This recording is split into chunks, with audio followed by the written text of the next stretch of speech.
Question number 13 में आपको कह रहा है the work done by gravity in vertical fall depends upon. So work done by gravity in a vertical fall. So जब भी एक बॉडी वर्टिकली फॉल करती है, ऊपर से नीचे की तरफ गिरती है, तो जो ग्रेविटी का वर्क डन होगा वो किसके ऊपर डिपेंड करेगा? टाइम टेकन पर डिपेंड करेगा, वेलोसिटी पर डिपेंड करेगा, मास एंड हाइट के ऊपर डिपेंड करेगा, या पाथ टेकन के ऊपर डिपेंड करेगा? देखिए, वर्क डन जो है ना, work and energy are interchangeable. तो work and energy are interchangeable, ये बात आपने याद रखनी है। वर्क और एनर्जी एक दूसरे के साथ इंटरचेंजेबल है।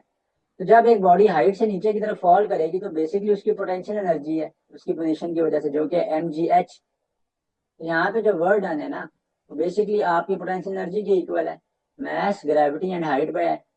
तो ग्रेविटी के साथ जी तो है, लेकिन मैस और हाइट भी एसोसिएटेड है उसके वर्क के साथ।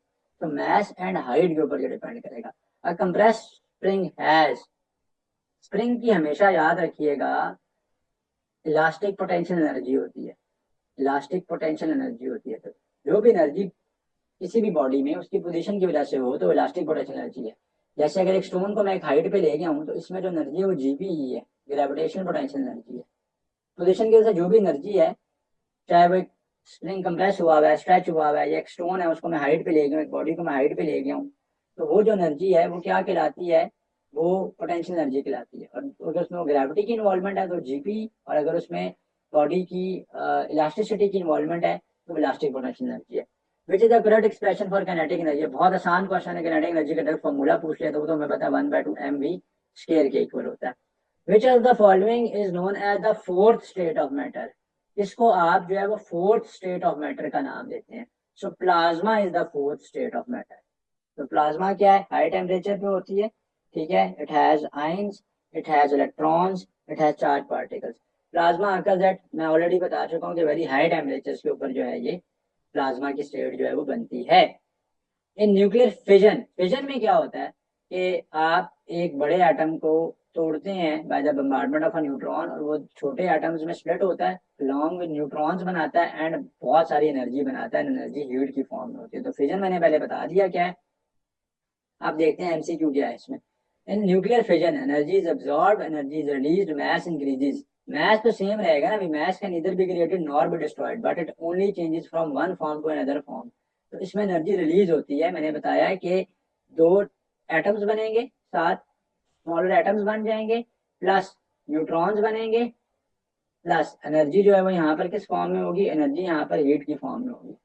इन nuclear fission the missing mass is converted into, in nuclear fission the missing mass is converted into, तो जो न्यूक्लियर फिजन में जो मास की कमी है वो कन्वर्ट होती है इनटू एनर्जी। ठीक है, देखें, जो जो भी एटम ये न्यूक्लियर फिजन के अंदर इन्वॉल्व होगा, लेट से यूरेनियम है, तो अब अगर लेट से क्रिप्टॉन और बेरियम बना यहाँ पे, तो क्रिप्टॉन और बेरियम प्लस इन तीन न्यूट्रॉन्स का मास हम ऐड करेंगे और फिर भी अभी भी ये इक्वल टू यूरेनियम के मास के इक्वल नहीं आ रहा है। यानी krypton plus barium plus 3 neutron जो बने हैं, इनका जो मास है वो अभी भी अगर यूरेनियम के इक्वल नहीं आ रहा, तो इसका मतलब है कि बाकी रिमेनिंग मास कहाँ गया है? क्योंकि law of conservation of mass तो क्या कहता है? Mass can neither be created nor be destroyed but it only changes from one form to another form. तो वो जो मिसिंग मास है ना यहाँ पे, वो सारे का सारा एनर्जी की फॉर्म में कन्वर्ट हो गया। वो सारे का सारा एनर्जी में कन्वर्ट हो गया। E is equal to M C square. Energy and mass are interchangeable. तो वो मिसिंग मास जो है यहाँ पे एनर्जी की फॉर्म में कन्वर्ट हो गया। तो फिजन के अंदर बहुत ज्यादा अमाउंट ऑफ हीट एनर्जी जो है वो क्रिएट हो जाए। न्यूक्लियर रिएक्टर्स के अंदर फिजन प्रोसेस को ही यूज किया जाता है हीट एनर्जी बना के, और फिर हीट एनर्जी की मदद से इलेक्ट्रिसिटी बनाई जाती है। Mass defect in nuclear reaction results in, वही बात आ गई कि मास की जो कमी है, मास का जो डिफरेंस है, वो रिजल्ट करता है किसमें? रिलीज ऑफ एनर्जी में। तो ये ऑलरेडी एक्सप्लेन है 19 में। Which are the following particles initiates nuclear fission? किस पार्टिकल से न्यूक्लियर फिजन इनिशिएट होता है? तो एक न्यूट्रॉन को बम्बार्ड करवाया जाता है एक एटम के साथ। ठीक है, सो न्यूट्रॉन है यहाँ पर।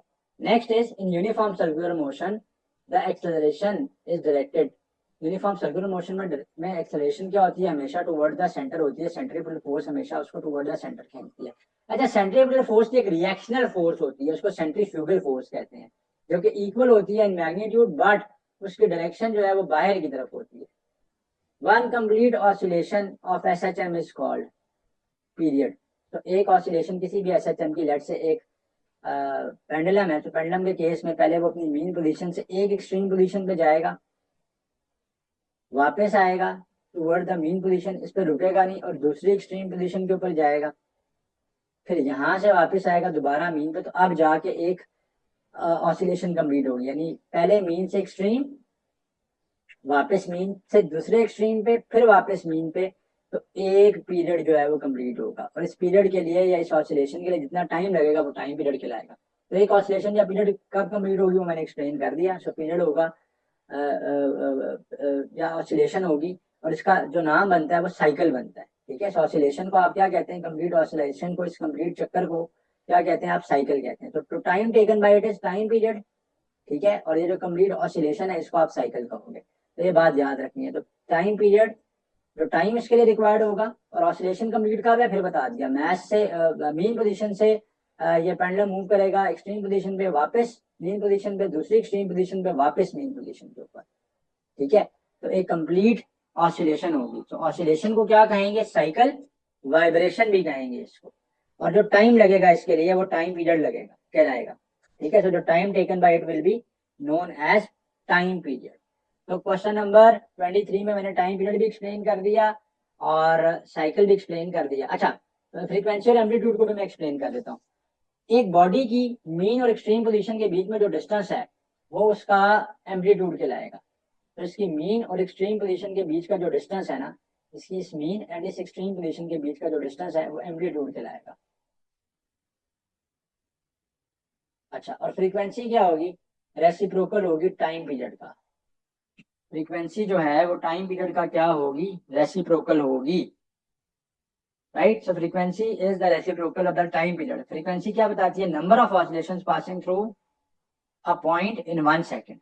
तो time period, oscillation, frequency, vibration, amplitude, इनका कॉन्सेप्ट मैंने रिवाइज करवा दिया। इस एमसीक्यू में ना सिर्फ इसका आंसर बताया बल्कि बाकी चीजें भी करवा दी। The force acting on a body in SHM is also called. तो फोर्स जो कि एसएचएम में एक बॉडी के ऊपर ऐड करती है, तो एसएचएम में हमेशा रिस्टोरिंग फोर्स ऐड करती है। पेंडुलम के केस में restoring force due to gravity होती है। ठीक है, जिसकी वजह से वापस आता है। तो the force acting on a body in SHM is also known as. तो क्वेश्चन 24 में जो उसने पूछा हुआ आपसे कि the force acting on a body exhibiting simple harmonic motion is also called और is also known as restoring force. Is also known as restoring force. Restoring force body को वापस अपनी मीन पोजीशन की तरफ लेके जाती है। सो पेंडुलम के केस में जब बॉडी मीन से एक्सट्रीम पोजीशन की तरफ जाती है ड्यू टू ग्रेविटी वापस मीन पे जाती है। ग्रेविटी की वजह से यहाँ पे रिस्टोरिंग फोर्स होती है। एक बॉल बाउल सिस्टम है, तो इसमें भी ये जो बॉडी वाइब्रेट करेगी वो भी restoring force due to gravity है। एक स्प्रिंग मैस सिस्टम के केस में restoring force due to the spring है। स्प्रिंग कांस्टेंट है, इलास्टिक पोटेंशियल एनर्जी की वजह से है रिस्टोरिंग फोर्स। ठीक है, तो रिस्टोरिंग फोर्स कहलाएगी। Which quantity is conserved in all type of collision. जितनी भी तरह की कोलिजन होती हैं उनमें मोमेंटम कंजर्व रहता है। मोमेंटम जो है वो कंजर्व रहता है। ठीक है, मोमेंटम एटलीस्ट कंजर्व रहता है। ये बात है गौर करना है। ऑल टाइप ऑफ कोलिजन्स, तो ऑल टाइप ऑफ कोलिजन्स में मोमेंटम कंजर्व रहेगा। लॉ ऑफ कंजर्वेशन मोमेंटम क्या कहता है कि total momentum before and after the collision remain same, so final momentum and initial momentum will be same. तो which quantity is conserved in all के ऊपर गौर करना है। ऑल टाइप ऑफ कोलिजन्स में मोमेंटम एटलीस्ट कंजर्व रहेगा। And elastic collisions की condition बहुत दफा पास्ट पेपर्स में आई हुई है। इलास्टिक कोलिजन किस तरह की कोलिजन को कहते हैं, तो इलास्टिक कोलिजन ऐसी कोलिजन को कहते हैं कि जिसमें इलास्टिक कोलिजन ऐसी कोलिजन कहलाती है कि जिसमें आपकी एनर्जी प्लस मोमेंटम दोनों कंजर्व रहते हैं। तो in an elastic collision the energy plus the momentum will remain conserve. So energy और मोमेंटम दोनों जो है वो कंजर्व रहेंगे। इस टाइप ऑफ मोमेंटम को, इस टाइप ऑफ कोलिजन को हम लोग इलास्टिक कोलिजन कहते हैं।